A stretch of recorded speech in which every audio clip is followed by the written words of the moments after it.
Bom dia pessoal, boa tarde, boa noite, eu não sei que hora você está vendo esse vídeo.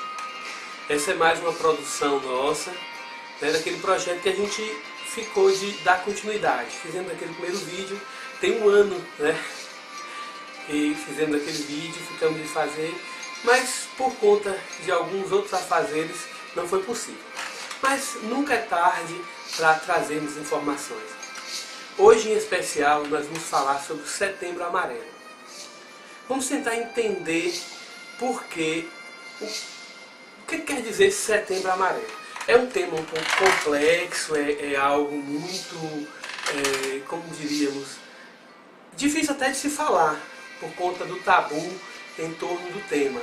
Mas vamos tentar, de uma forma mais simples, trazer algumas informações. Esperamos que todos gostem, o primeiro vídeo nosso foi bem aceito, então por isso a gente deu continuidade. Então vamos ver. O que é o Setembro Amarelo? O Setembro Amarelo é uma campanha brasileira de prevenção ao suicídio. Ela foi iniciada em 2015 em Brasília com a iniciativa do Centro de Valorização da Vida, o CVV, do Conselho Federal de Medicina e também da Associação Brasileira de Psiquiatria. O mês de setembro ele foi escolhido justamente porque no dia 10 de setembro é considerado o Dia Mundial de Prevenção ao Suicídio. É um tema complexo, não é? É difícil de se falar dele, mas vamos tentando aí, vamos ver o que ele fala. No Brasil, o suicídio é considerado um problema de saúde pública e sua ocorrência tem aumentado bastante entre os jovens.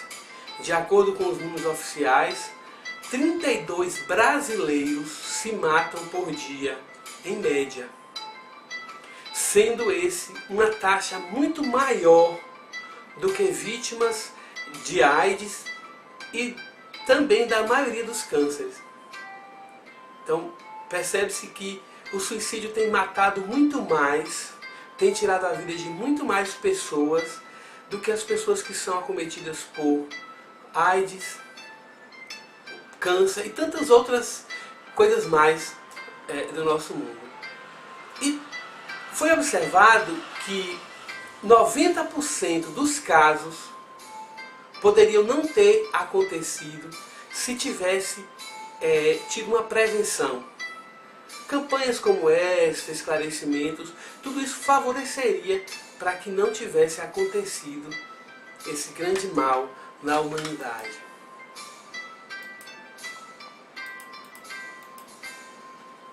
Vamos dar continuidade aqui.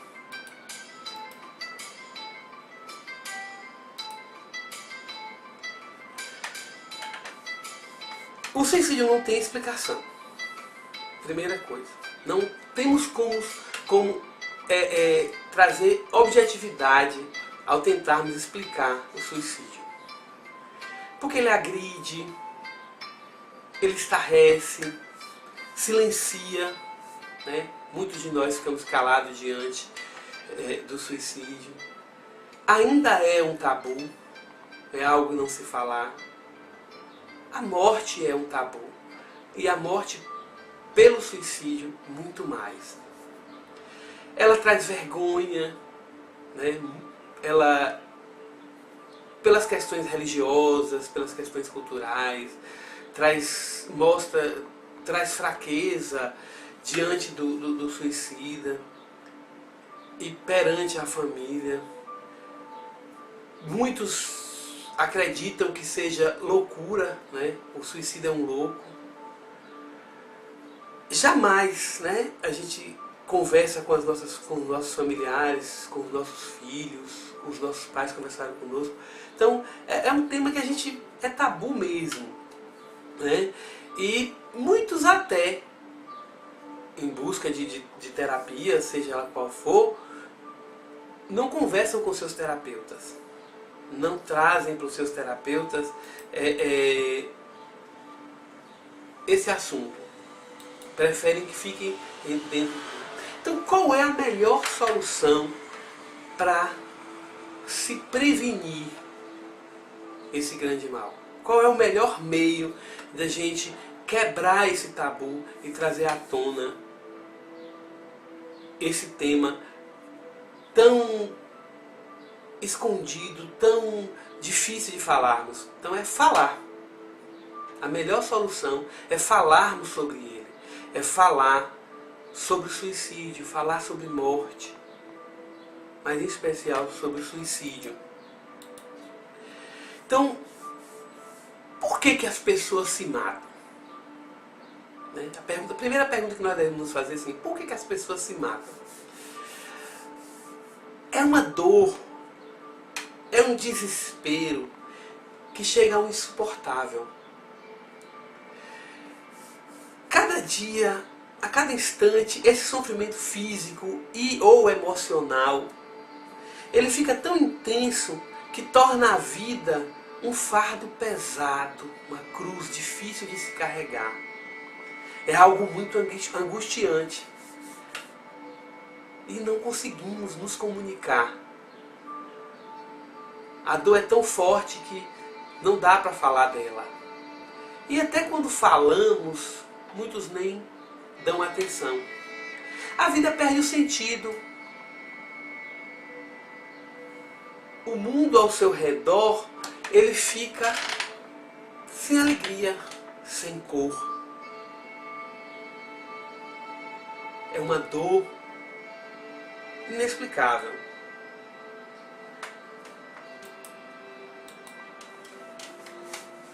Dados da Organização Mundial de Saúde indicam que o suicídio geralmente aparece associado a doenças mentais, sendo a mais comum a depressão.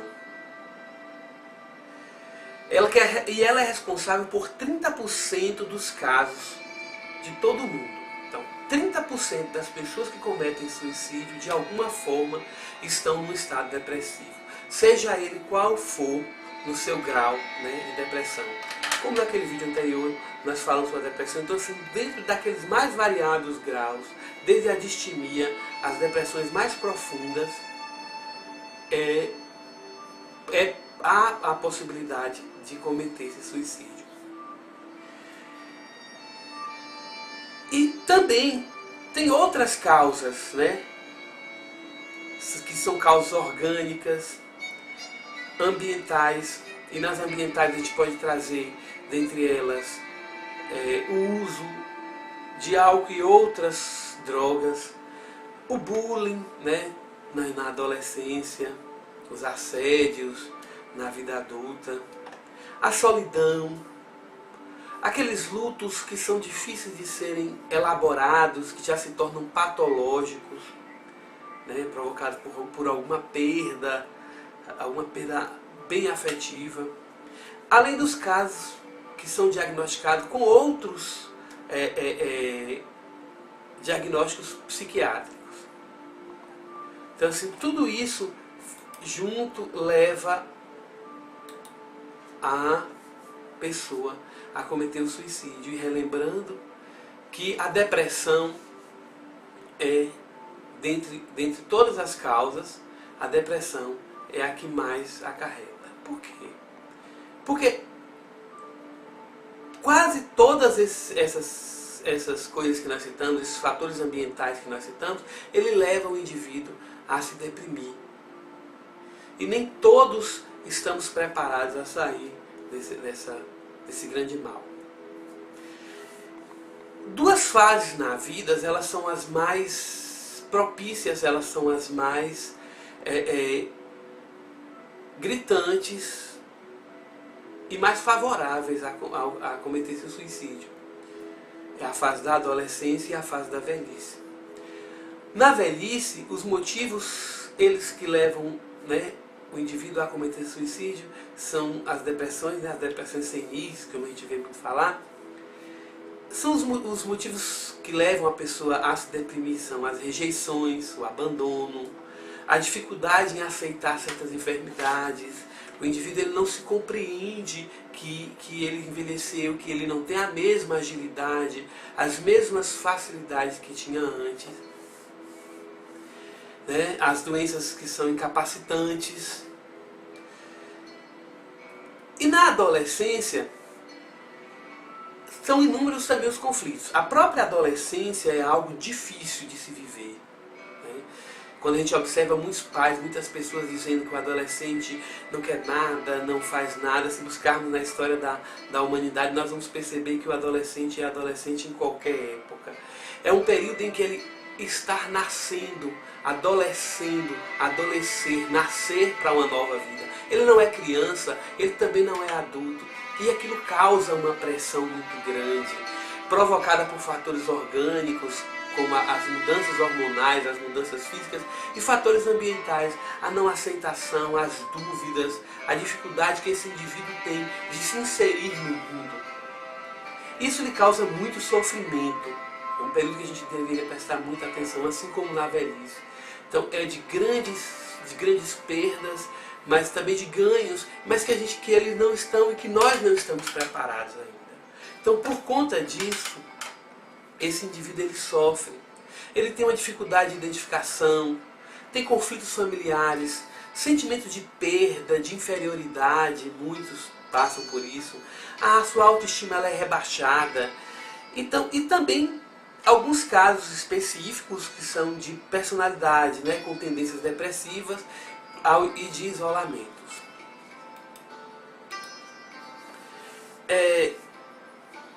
O que nós devemos entender sobre isso? Que alguns mitos, né, algumas verdades existem na forma de prevenirmos o suicídio, de estarmos mais atentos a isso. Então, alguns mitos. Quem fala não faz. É o que a gente mais escuta. Ah, fulano quer chamar a atenção. Ele quer que a atenção esteja voltada para ele. É chilique, é petit. É tantos nomes que a gente queira dar.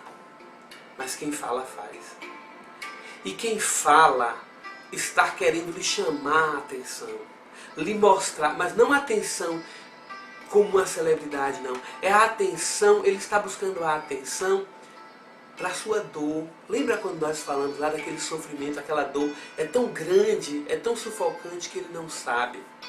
Porque que ele sente aquela dor e ele está chamando a sua atenção. Então, quando alguém lhe falar sobre suicídio, quando alguém se você souber que alguém tentou e você tem a possibilidade de estar próximo, acolha, ajude. Só os depressivos clássicos se matam. Não. A depressão, sim, ela corresponde a 30% das mortes em suicídio. Mas também se mata sem estar depressivo. E gravemente. Né? Tantos casos de depressão. A distimia é uma depressão, como nós já falamos, é uma depressão leve, cronificada, mas leve. Que muitas vezes é despercebido. Às vezes até do próprio indivíduo. Ele acha que aquela tristeza é algo dele, é algo característico e, no entanto, ele não percebe. E aquilo, sim, pode levar ao ato de tirar a própria vida. Quando uma pessoa tenta uma vez, ela tenta sempre. Se ela não for acolhida, sim. Se ela não for escutada em sua dor, sim.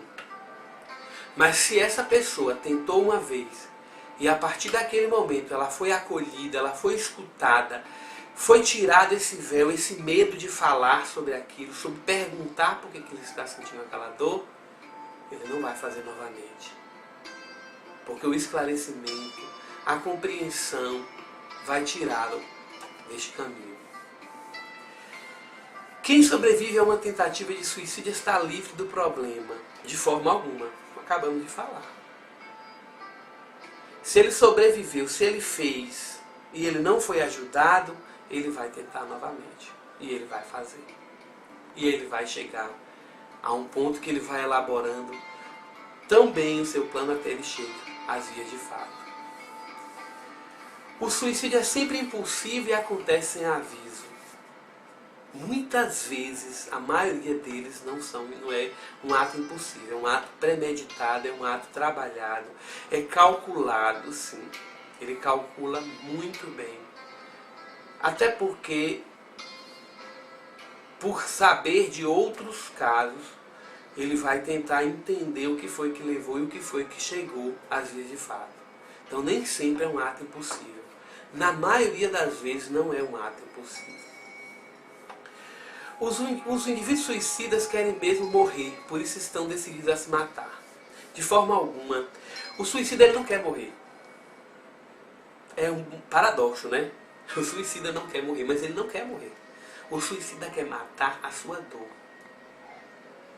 O suicida não se mata porque ele quer tirar a sua vida, ele quer tirar a sua dor. É uma dor tão insuportável que ele não quer mais vivenciá-la. Então o suicida não quer morrer. Ele estende a mão, ele quer ajuda. Ele quer aliviar a dor que ele sente, mas ele não quer morrer. Isso é certo, isso é fato. O suicídio é sempre hereditário. Quem disse? Somos seres biológicos, mas também somos seres sociais. Nosso comportamento ele corresponde a 50% da nossa biologia, da nossa hereditariedade, mas 50% dele nós adquirimos na aprendizagem, ao longo da nossa vida, da nossa experiência, através da cultura, através da aprendizagem de uma forma geral. Então, o que pode ser hereditário? Às vezes uma tendência a ser mais depressivo, a ter algum transtorno. Mas o ambiente modifica isso. Se esta pessoa, esse indivíduo, é colocado num ambiente em que não favoreça, em que não desencadeie a hereditariedade, não acontece. Então isso é mito. Os indivíduos que tentam ou cometem suicídio têm sempre alguma perturbação mental. Nem sempre. Nem sempre. Na questão da depressão, elas são causadas por múltiplos fatores. Nem sempre eles são orgânicos. Então, nem sempre o suicídio ele sofre uma perturbação mental. Ele pode sofrer um desapontamento. Ele pode estar insatisfeito. A gente vai ver mais para frente quando a gente for falar da criança. O próprio adolescente. Perturbação no sentido de transtorno. Claro que qualquer fonte que venha trazer um desconforto psíquico é uma perturbação mental. Mas na perturbação mental aqui no sentido de transtorno, nem sempre. O suicídio só acontece àqueles outros tipos de pessoa, não a nós. Engano nós. Acontece na nossa casa. Acontece com a nossa família. Então estejamos alertas sempre. Não só acontece com o nosso vizinho. As crianças não cometem suicídio. Embora em uma proporção bem menor, mas cometem sim. Por atos impulsivos, por brincadeiras, como a gente tem visto aí, né? Essas brincadeiras das redes sociais, mas cometem suicídio sim. Então, estejamos alertas aos sinais que elas emitem e que não são difíceis de se perceber. Basta que estejamos atentos, que saibamos observar ao nosso redor. A nossa família, os nossos filhos, os nossos amigos, os nossos vizinhos, nós educadores, nós psicólogos, nós médicos, nós seres humanos, temos como observar. Agora que nós já falamos um pouco sobre essa questão, sobre o suicídio, vamos ver agora o que a gente pode fazer quando uma pessoa dá indícios de que pretende tirar a própria vida. Então quando alguém diz assim, quando escutamos essa frase, eu estou cansado da vida, ou não há mais razão para viver, procuramos ficar alertas. Vamos tentar entender o que essa pessoa quer dizer. Então o primeiro passo que a gente deve dar é encontrar um lugar adequado. Um lugar em que a gente possa, né, se aproximar desse indivíduo, e que a gente tenha um tempo para conversar com esse indivíduo. E a tarefa mais importante disso, depois de encontrarmos um lugar, de termos um tempo para isso, é de ouvi-lo, mas ouvi-lo de verdade. Não só com os órgãos do sentido, mas escutá-lo, que requer todo o nosso corpo, toda a nossa atenção. Prestemos atenção nesse indivíduo, nas suas dores, na sua fala. Tentamos entender o porquê daquilo, sem julgamento, né? Com cordialidade, sem criticá-lo, tendo respeito por aquilo que ele está falando, sem julgá-lo de forma alguma. A dor é dele. Sendo empático, e ser empático não é nada muito fácil. Colocar-se no lugar do outro não é fácil. Porque para colocarmos no lugar do outro, não precisamos sair do nosso, mas apenas nos colocar na condição do outro, sendo nós, e tentando entender o que o outro sente. Se eu estivesse nesse lugar, será que eu pensaria diferente? E aí, sem sairmos de nós, usarmos as palavras certas, que nem sempre são verbalizadas, nem sempre precisam ser verbalizadas. Um aperto de mão, um abraço, um sorriso, um afago. Às vezes falam muito mais do que palavras. E às vezes aquele indivíduo só precisava disto para ser acolhido e sair dessa ideia tão dolorosa, tão difícil. E acima de tudo, tentarmos ser discretos, já que escutamos, já que nos preparamos para escutá-lo sem julgamento, vamos ser discretos. Claro, buscar a ajuda necessária. Ser discreto nesse caso é não viver de zombarias, nem de críticas, nem de sarcasmo diante da dor do outro, mas buscando a ajuda necessária. Nós, psicólogos, quando um paciente nos fala da intenção, a gente alerta ele e a gente busca ajuda, a gente comunica à família, a gente busca uma rede de apoio. É o único momento em que a gente quebra o nosso sigilo. E mesmo assim, não para falar do que ele nos falou, mas para falar da sua intenção e alertarmos a família ou quem esteja próximo, seus cuidadores, para que esse indivíduo seja acolhido.